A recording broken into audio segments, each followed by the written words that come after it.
Assalamualaikum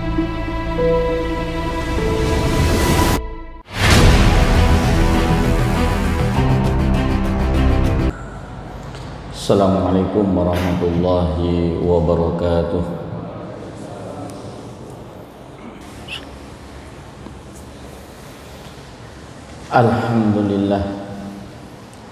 Alhamdulillahilladzi bini'matihi tatimmus shalihat. Alhamdulillahilladzi hadana lihada wa ma kunna linahtadiya laula an hadanallah. Ashhadu an la ilaha illallah wa ashhadu anna Muhammadan abduhu wa rasuluh. Wassalatu wassalamu ala nabiyyina Muhammad wa ala alihi wa sahbihi wa mawalah wa man tabi'ahu bi ihsanin ila yaumil qiyamah. Amma ba'du. Fa ya ayyuhal ikhwan rahimakumullah, usikum wa iyaya bittaqwallah haqqa tuqatih wa la tamutunna illa wa antum muslimun. Jemaah salat Jumat rahimakumullah, segala puji dan rasa syukur hanyalah pantas kita haturkan kepada Allah Subhanahu wa taala. Kita memujinya, meminta pertolongan kepadanya, memohon ampun kepadanya atas segala dosa dan meminta perlindungan kepadanya dari keburukan diri dan amal kita. Salawat dan salam semoga senantiasa tercurah kepada Rasulullah Muhammad sallallahu alaihi wasallam, kepada keluarganya, sahabatnya, dan siapa saja yang mengikuti jalan beliau yang lurus dan yang mengajak kepada shiratal mustaqim hingga hari kiamat.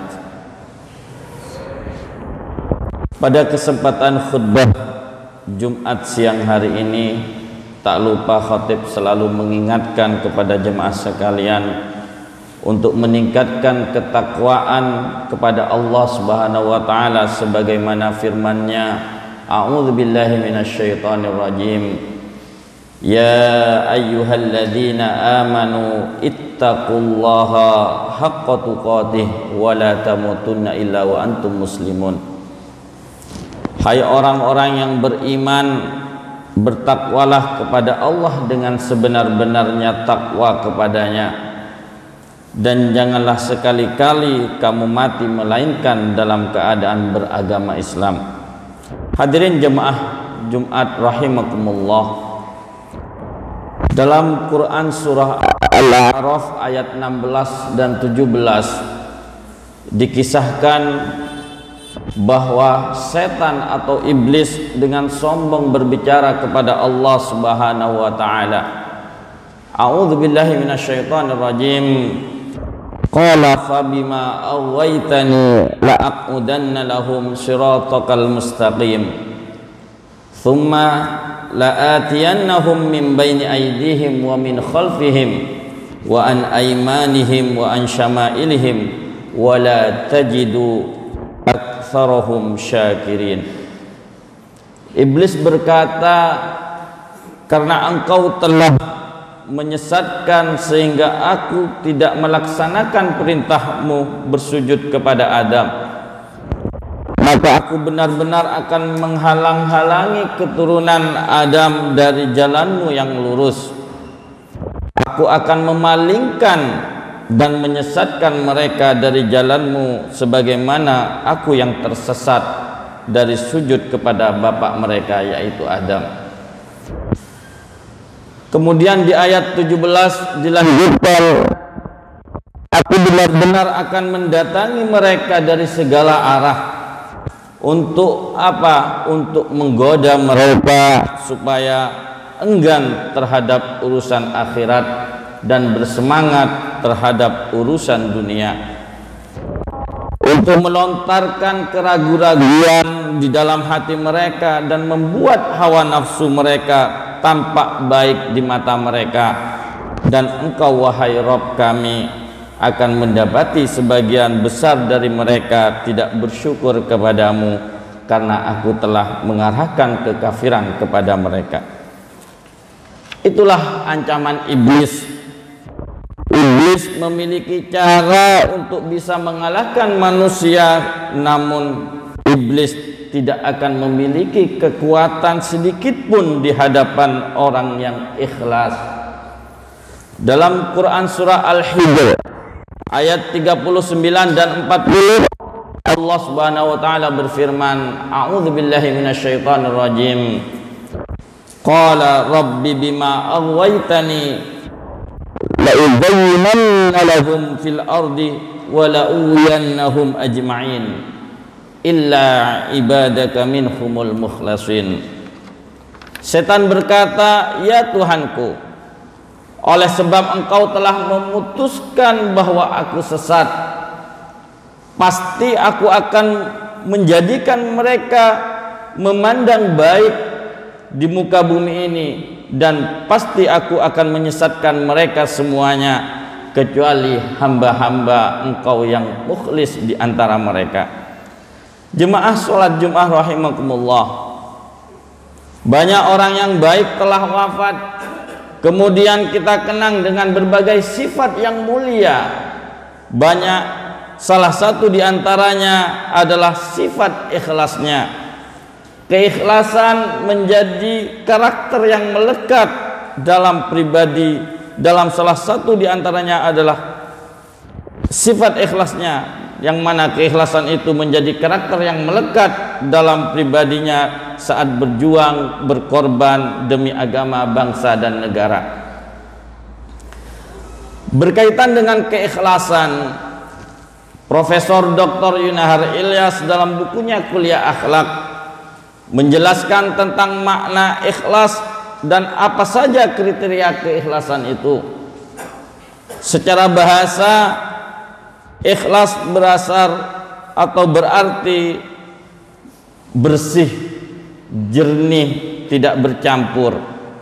Secara istilah berarti beramal semata-mata mengharap ridha Allah Subhanahu wa taala semata. Ikhlas adalah berbuat tanpa pamrih.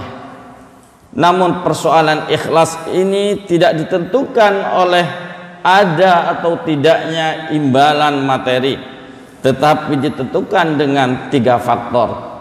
Yang pertama adalah niat yang ikhlas atau dikenal dengan ikhlasun niyah.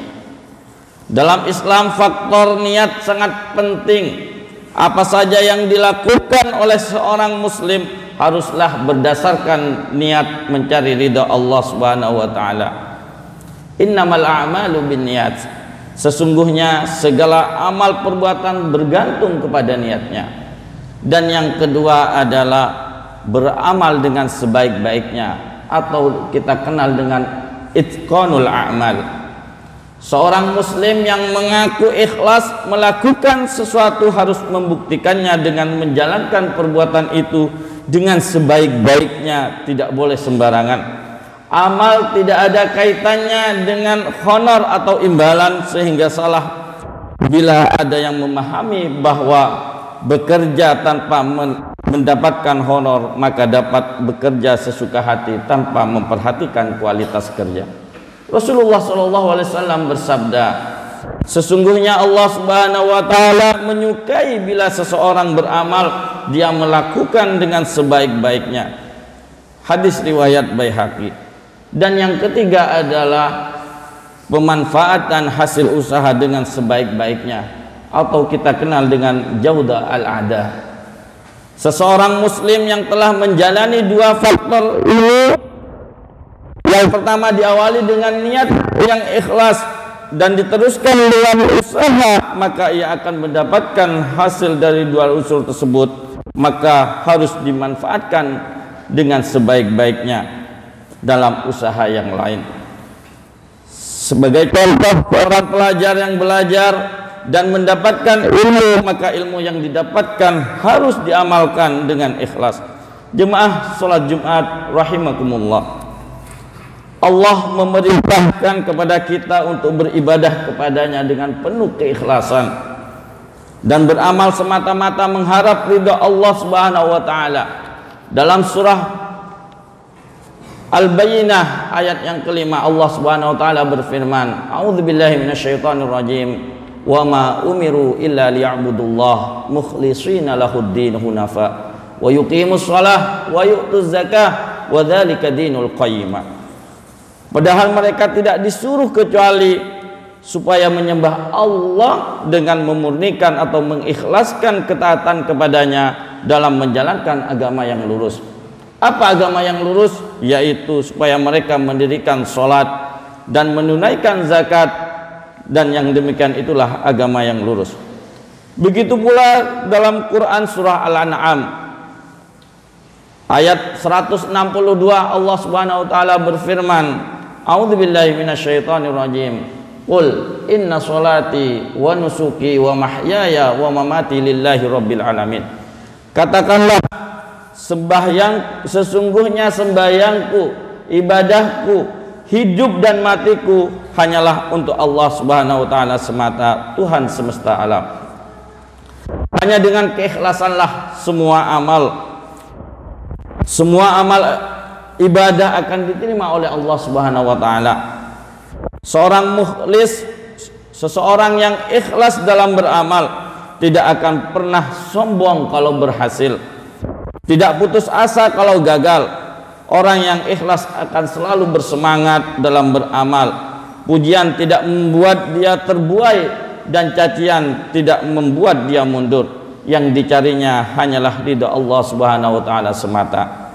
Tapi seorang yang tidak ikhlas akan cepat terbuai dan lupa diri bila mendapatkan pujian, dan cepat berputus asa menghadapi segala rintangan dalam perjuangan. Namun yang kita harus selalu waspada, kebalikan dari ikhlas, yaitu adalah sifat riya. Apa itu riya? Yaitu melakukan sesuatu bukan karena Allah, tapi karena ingin dipuji atau karena pamrih lainnya. Rasulullah SAW bersabda,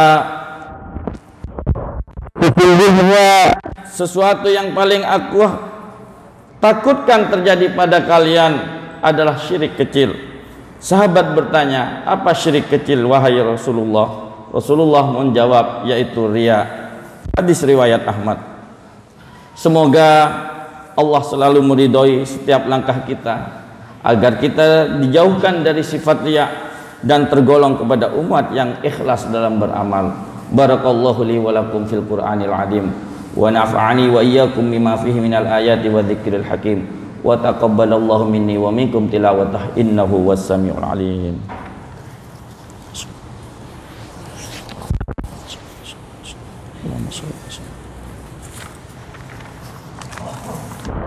Alhamdulillah ala ihsanihi wa syukru lahu ala taufiqihi wa amtinanihi, wa asyhadu an la ilaha illallah wahdahu la syarikalah, wa asyhadu anna Muhammadan abduhu wa rasuluh. Allahumma sholli ala Muhammad wa ala ali Muhammad kama shallaita ala Ibrahim wa ala ali Ibrahim innaka Hamidum Majid. Fa ya ayuhan nas ittaqullaha fima amar wa antahu amma nahar wa'lamu anna Allaha amarakum bi amrin bada fihi bi nafsihi wa thanna bi malaikati bi qudsih, wa qala Allah ta'ala fil Qur'anil Karim, innallaha wa malaikatahu yusholluna 'alan nabi ya ayyuhalladzina amanu shallu 'alaihi wa sallimu taslima. Allahumma shalli 'ala Muhammad wa 'ala ali Muhammad kama shallaita 'ala Ibrahim wa 'ala ali Ibrahim, wa barik 'ala Muhammad wa 'ala ali Muhammad kama barakta 'ala Ibrahim wa 'ala ali Ibrahim fil 'alamin innaka Hamidum Majid. Jemaah salat Jumat rahimakumullah, marilah kita akhiri pertemuan yang mulia ini dengan berdoa. Semoga Allah Subhanahu wa taala berkenan memberikan kita kemampuan untuk melaksanakan anjurannya, sehingga kita meraih kesuksesan dan kebahagiaan dunia dan akhirat. Allahumma ighfir lil muslimina wal muslimat wal mu'minina wal mu'minat al ahya'i minhum wal amwat, innaka sami'un qaribun mujibud da'wat ya qadiyal hajat. Rabbana iftah bainana wa baina qaumina bil haqqi wa anta khairul fatihin. Rabbi auzi'ni an ashkura ni'mataka allati an'amta alayya wa ala walidayya wa na'amala sholihan tardah wa adkhilni bi rahmatika ya arhamar rahimin. Allahumma inna nas'alukal huda wat tuqa wal afaf wal ghina ya muqallibal qulub tsabbit qulubana ala dinika wa ta'atik. Rabbana hab lana min azwajina wa dzurriyyatina qurrata a'yun waj'alna lil muttaqina imama. Rabbana la tuzigh qulubana ba'da idh hadaitana wa hab lana min ladunka rahmah innaka antal wahhab. Rabbana innaka jami'un nas liyaumin la raiba fi innallaha la yukhliful mi'ad. Rabbana taqabbal minna innaka antas samiul alim wa tub alaina innaka antat tawwabur rahim. Rabbana atina fid dunya hasanah wa fil akhirati hasanah wa qina adzabannar. Wa sallallahu ala nabiyyina Muhammad wa ala alihi wa sahbihi wasallam. Subhana rabbika rabbil izzati amma yasifun wa salamun alal mursalin walhamdulillahi rabbil alamin. Aqimis shalah.